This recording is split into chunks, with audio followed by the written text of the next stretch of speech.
أول شيء بدي أقرأ مقالة كتبته إعلامية شجاعة اسمها ناهد يوسف. كانت موجودة الأحد الماضي، وبهالمقال وصفت الأحداث بدقة. عند 12 ظهرا وصلت وفريق العمل إلى محيط السفارة الإيرانية لتغطية مظاهرة حزب الانتماء اللبناني. توقفنا إلى جانب الطريق بانتظار وصول المتظاهرين. سيارات زجاجها فيمي بدأت بالحوم حولنا، وبعد 10 دقائق ترجل شخص من إحدى السيارات وأتى نحونا. لم يقل إلا كلمتين. وصلت الرسالة؟ وهو في الأساس لم يكن بحاجة لقول المزيد. أجابه سائق السيارة التي كنا فيها: نعم. ورحلنا على الفور. توجهنا إلى المكان الذي كان ينتظر فيه باقي المصورين. أمن السفارة وأمن حزب الله كانوا هناك يراقبوننا. ممنوع التصوير، ممنوع حتى حمل كاميرا وهي مطفية. ما رح نعيد كلامنا. سمعتوا؟ ممنوع يعني ممنوع. وصل المتظاهرون، تحمس المصورون، ولكن الشباب كان لهم بالمرصاد. فتوجه بعضهم إلى الجيش الذي كان متواجدا بكثرة ينظر وينتظر. طلب أحد المصورين من ضابط الجيش برتبة رائد السماح للمصورين بتصوير المتظاهرين. فأتى الصراخ من شخص في أمن السفارة: عم بقول لك ممنوع، واحكي معي أنا مش مع الجيش. أنا اللي بقرر هون. بدك تفوت تصور؟ شوف شو رح يصير. وما هي إلا لحظات حتى ظهر العشرات من الشباب. كانوا يترقبون وصول المتظاهرين ويراقبون جميع التحركات. يرتدون زيهم المفضل، قمصان السود، حاملين العصي. أحاطوا إحدى الحافلات التي تحمل المتظاهرين وبدأوا بتكسيرها وبضرب الموجودين داخلها. لا فرق بين فتاة أو شاب، بين رجل أو امرأة، الضرب ماشي. أما من كان ترجل من الحافلات كانت لهم الحصة الكبرى من القتل. أحد مرتدي القمصان السوداء شهر مسدسه، أطلق رصاصتين في الهواء، والباقي في بطن مسؤول الانتماء اللبناني هاشم السلمان. الجريمة وقعت على أمتار قليلة مني وأمام نظري. رأيت القاتل يضع المسدس على بطن المغدور ويطلق على ما أعتقد 3 رصاصات. عفوا، فالصدمة منعتني من عدها. إلا أن أصحاب الانتصار المزعوم لم يشفى غليلهم. فبعد أن وقع المغدور بدأوا بركله والدعس عليه. ركضت بعيدا نحو عناصر الجيش واختبأت وراء إحدى سياراتهم راكعة على الأرض خوفا من الرصاصات التي استمر إطلاقها لدقائق.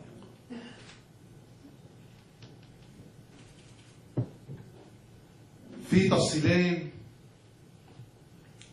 نسيت تقولهم الإعلامية الشجاعة ناهد يوسف. أولا، هاشم حاول يحتمي بالجيش ونط على سيارة رباعية تابعة للجيش اللبناني، إنما للأسف ويا للعار عناصر الجيش اللي كانوا موجودين بالسيارة دفشوا لهاشم صوب عناصر حزب الله، وهن وعم بيقولوا نحن ما خصنا. الشغلة الثانية انه وقتها بعض شبابنا سمعوا حدا عم بيقول له للقاتل هيدا هو، روح ليه، وهو وعم بيأشر على هاشم. وهيك صار، بكل دم بارد توجه القاتل صوب هاشم، حط المسدس ببطنه وقتله.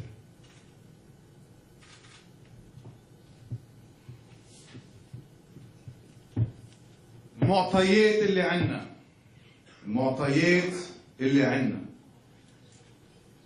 بتقول، تكرم عينكم حاليكم اياها، بتقول انه هيدا الوحش، واعذروني على استعمال كلمة وحش لانه انا تعرفوا انه ما بستعمل اي عبارة خارجة عن الاخلاق، انما هذا ما فيني اسميه بني ادم وما بيتسمى بني ادم. كل الاشارات اللي عندنا اياها نحن بتقول انه هذا الوحش يلي لابس القميص الاسود مع شعار حزب الله هذا هو اللي قتل هاشم السلمان.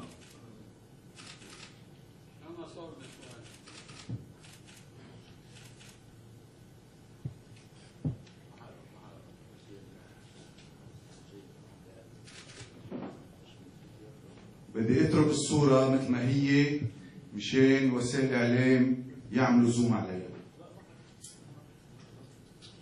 عندي نداء لكل شخص بيعرفوا لهالوحش انه يتصل فينا من الاثنين للجمعة من الساعة 9 الصبح للساعة 6 المساء على الرقم 05-957-357. بعيد 05-957-357.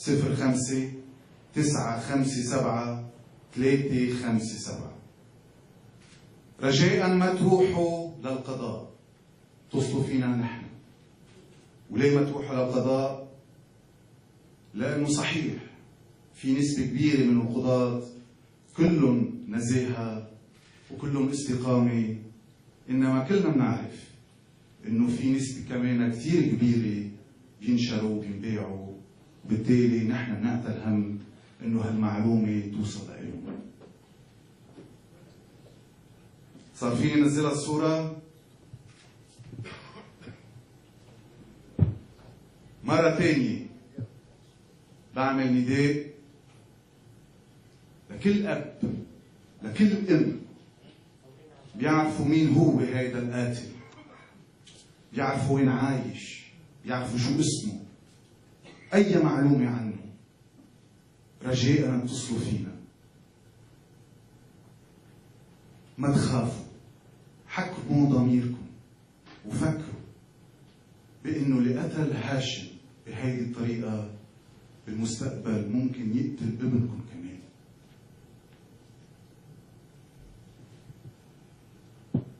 أفلحنا حسن نصر الله من يومين مجددا لما قال إنه هاشم مات مظلوم، هاشم مات بشكل عفوي، وإنه هلا في تحقيق.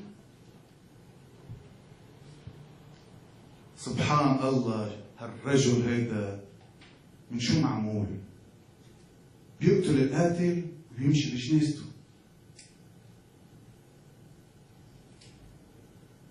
يا سيد حسن،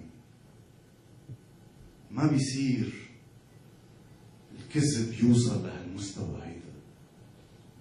على القليلة احترم اللفة اللي على راسك. رجل الدين الحقيقي ما بيكذب. عالم الدين الحقيقي ما بيحكي إلا الحق. لا يا سيد حسن، قد ما لوفت وقد ما مثلت وقد ما حاولت تضحك على العالم، انت اللي بتتحمل مسؤولية اغتيال هاشم سلمان. انت اذا انت اعطيت الامر المباشر باغتياله انت المسؤول، واذا الامر باغتياله ما اجى منك انت شخصيا انت كمان المسؤول، لانه قاتل هاشم سلمان هو عنصر بحزبك. قاتل هاشم سلمان هو عنصر بحزبك. واي تحقيق عم تحكي؟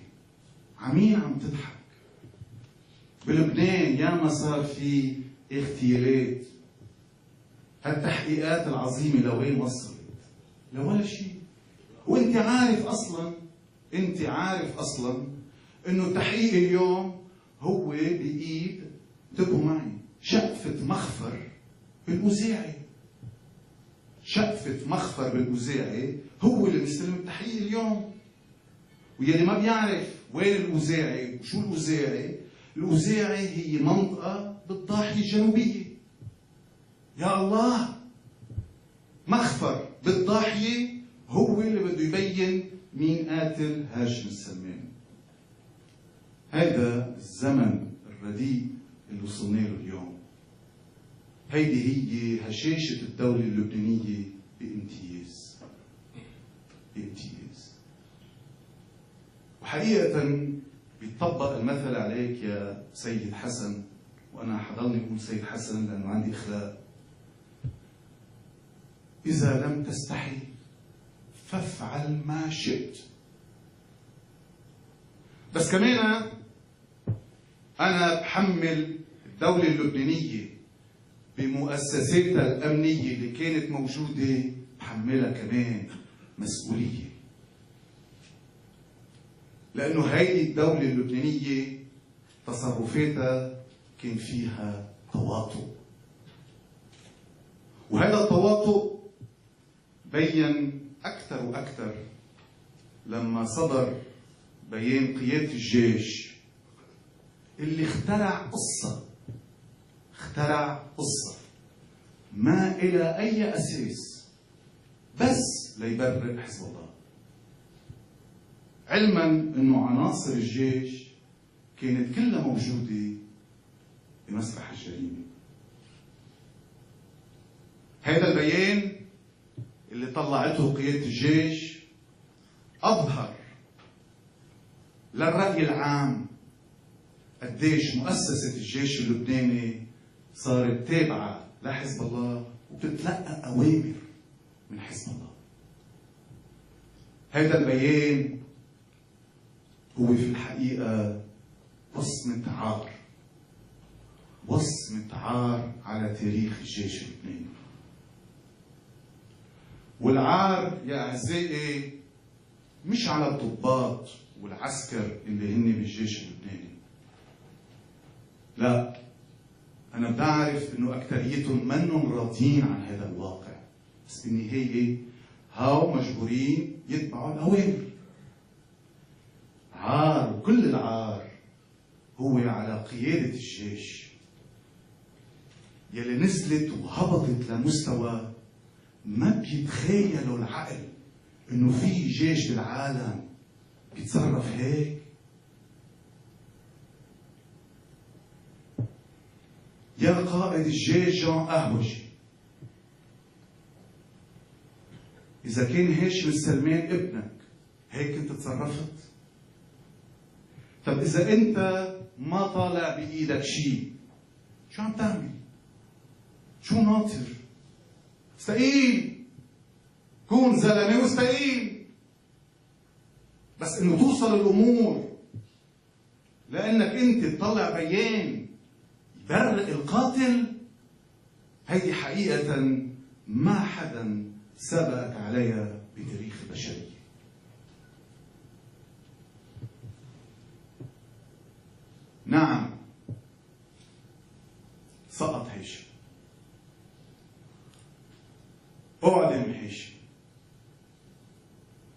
ما حدا منا كان متصور انه ممكن توصل الامور لهون، انه يغتالوا شاب شيعي ابن شيعي حفيد شيعي هيك بوضح النهار.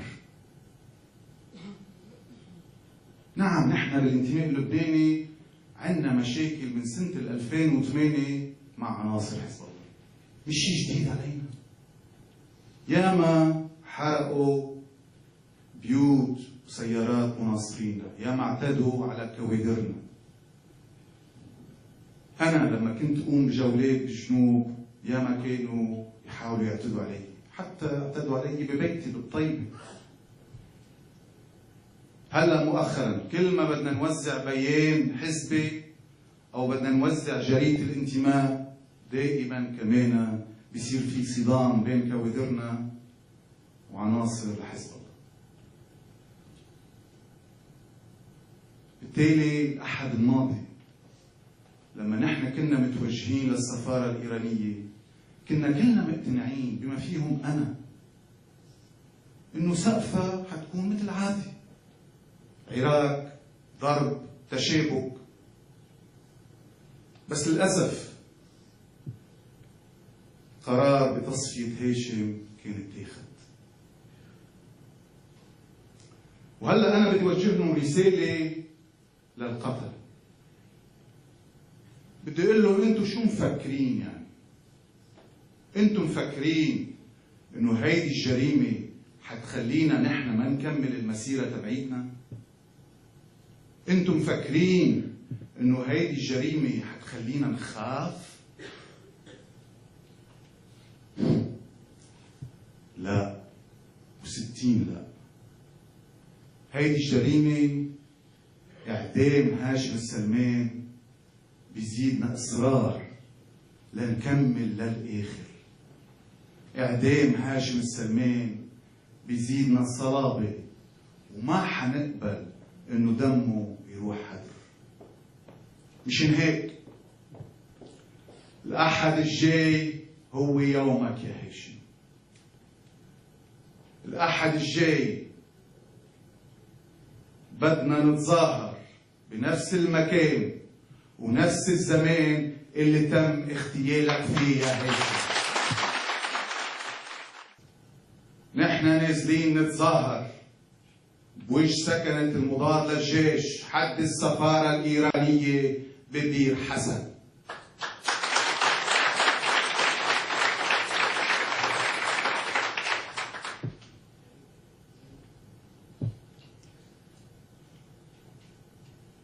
هيدي المظاهرة هي مظاهرتك يا حبيب قلبي يا هاشم، يا في دربي يا هاشم. انت اشرف الناس، انت اشرف الناس، انت اطهر الناس، انت اشرف الناس. هيدي المظاهرة اسمها مظاهرة الشهيد هاشم السلمان. وبطلب من كل لبناني انه يشاركنا بهيدي المظاهرة. كل لبناني من مختلف المناطق اللبنانية، من مختلف الطوائف اللبنانية، بتمنى عليه انه يشاركنا بهالمظاهرة. مش بس الناس اللي هن مع توجهنا السياسي، لا، المطلوب من كل لبناني اللي بده انه لبنان يضل فيه تنوع، يضل فيه تعدد، يضل فيه الرأي والرأي الآخر، إنه يشارك معنا بالمظاهرة. وعندي طلب خاص، إنه بحياتكم إذا بدكم تجوا ما تجوا بأعلام غير العلم اللبناني.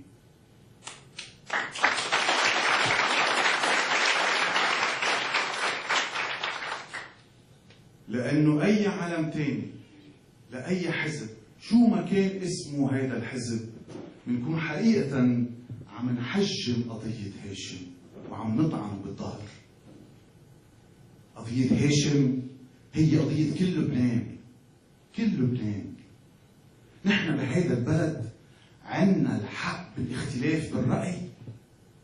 هيدا تاريخ لبنان، وهيك لازم يضل لبنان وإلا ما في لبنان.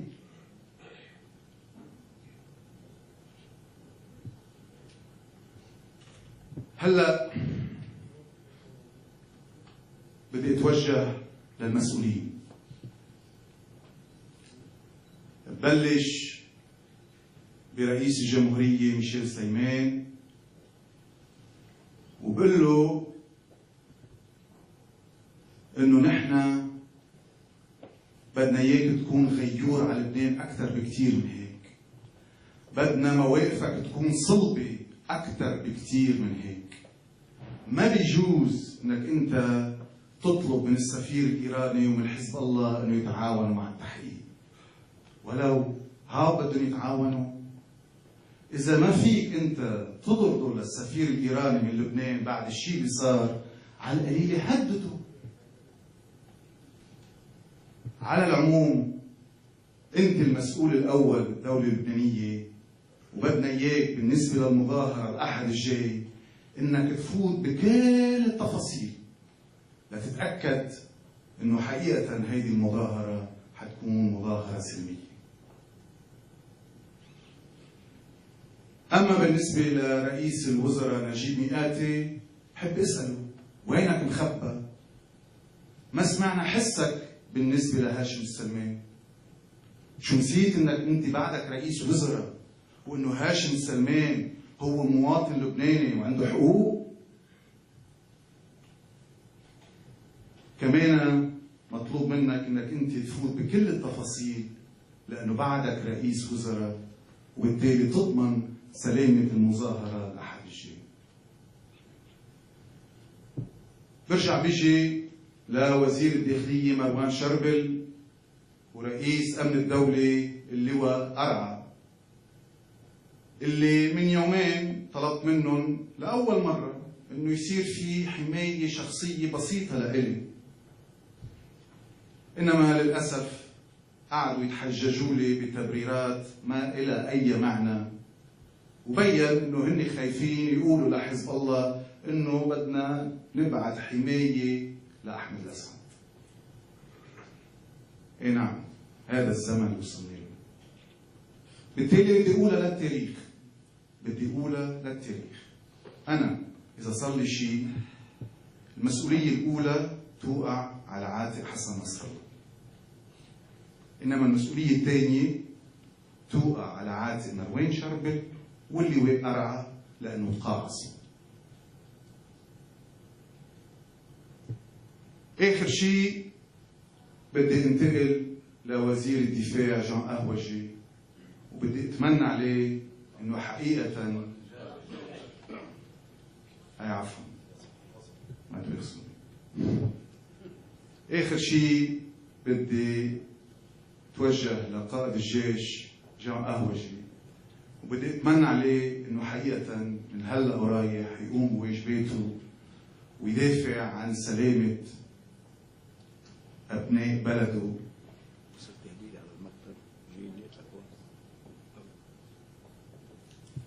هلا عم يخبروني إنه في تهديد وصل على المكتب وجايين يقتلوني.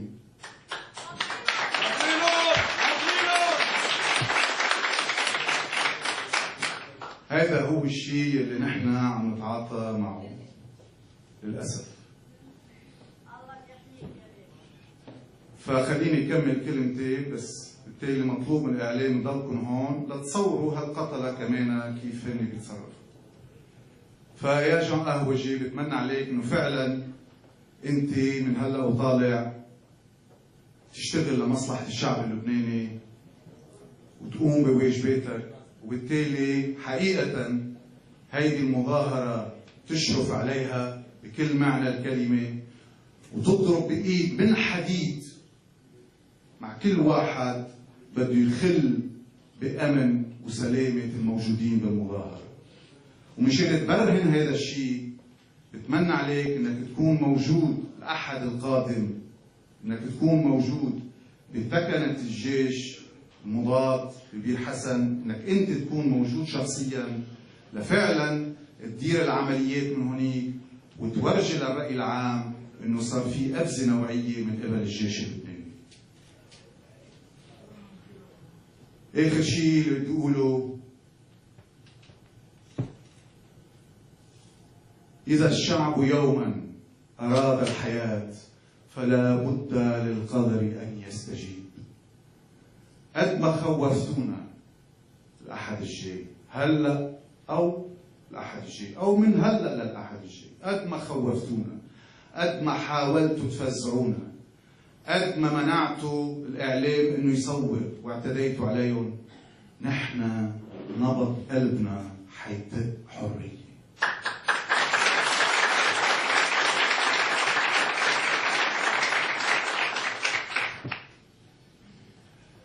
إلى اللقاء الأحد الجاي الساعة 12:30 الظهر